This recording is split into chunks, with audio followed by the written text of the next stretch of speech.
Chin muhabbat o'z vaqtini kutadi. Ba'zan baxt shoshilmaydi.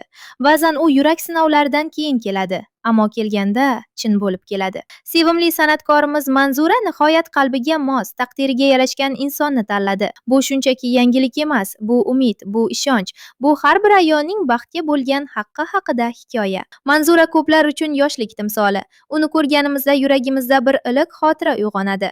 Ayniqsa Serginator filmi muhabbatning samimiy va beg'ubor bo'lishi mumkinligini isbotlagan asar bo'lib qoldi. Katta-yu kichik shu tuyg'u bilan yashab kelmoqda. U ko'p gapirmadi, o'zini oqlamadi, shunchaki yuragini tingladi va baxtni tanladi.